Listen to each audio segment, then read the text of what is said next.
primeira pergunta que fizeram, mas que em parte já falamos disso lá, a sinagoga do século 3 ou 4 da era cristiana, mas acreditamos que a base da sinagoga e a localização da sinagoga seria da época de Jesus Cristo.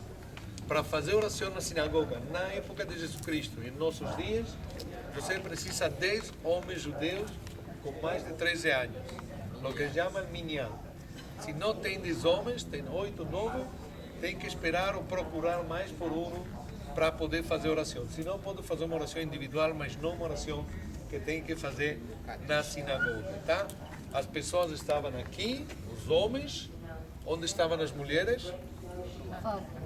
Em casa, olhando a telenovela na televisão. As mulheres estavam aqui em cima. Tinha um palco, no primeiro andar, subiam por umas escadas por lá. E aqui agora, nas sinagogas ortodoxas, em Rio, em São Paulo, você pode encontrar algumas sinagogas que não são ortodoxas. Então está todo misturado, homens e mulheres. Mas nas sinagogas ortodoxas, aqui em Israel e fora de Israel, homens e mulheres por separado. Sim? Então cada um se pode concentrar, mas quem tem a obrigação de fazer a oração é o homem. A mulher tem direito. A mulher tem direito, o homem tem a obrigação. Então se juntavam aqui 10 homens ou mais. Pode ser mais, mas não pode ser menos de 10. No momento da oração, tem que olhar para onde? Não para santo. Para Jerusalém. Então olhavam para Jerusalém, que era naquela direção, e faziam a oração em direção a Jerusalém. Agora, se o rabino dizia alguma coisa na oração que você não estava de acordo, o rabino Severino dizia uma coisa, e você não estava de acordo, você não interrompia a oração. Mas depois da oração, naquela sala daí, tem outros livros da Bíblia, a Bíblia, Talmud, Mishnah, Gemara, etc, etc. Tem uma garrafa de caipirinha, alguma coisa assim. Sirva um copinho e lá começamos a brigar. Você falou que isso é assim, não, isso não é assim, tem que ser assim, etc, etc. Pode brigar. Você sabe onde tem 2 judeus, tem 3 ideias e 4 partidos políticos.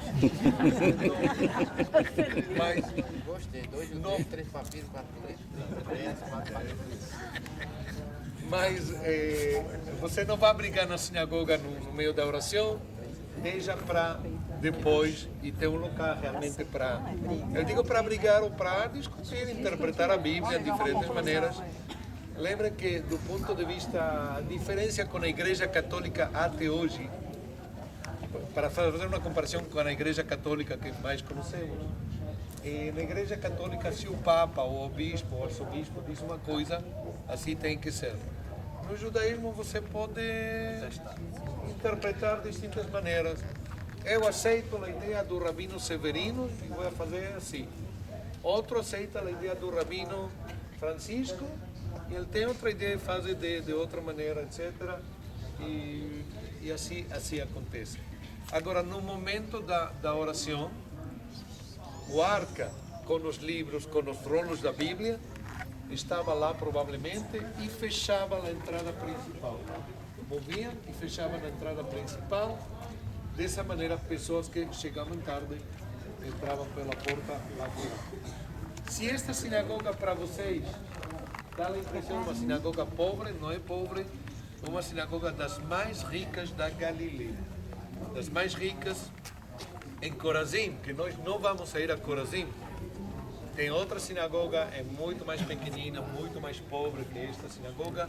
É uma das sinagogas mais ricas que tem na Galileia, seja da época de Jesus Cristo, ou do século III, ou do século IV. Está claro, gente?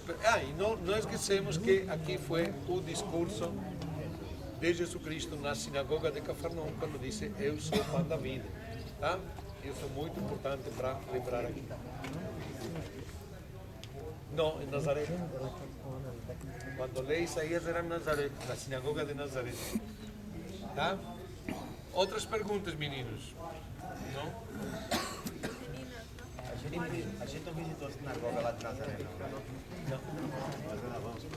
É uma igrejinha pequenininha que tem uma ruína cruzada que já não é sinagoga. Mas Você tirou daqui, menino? ok.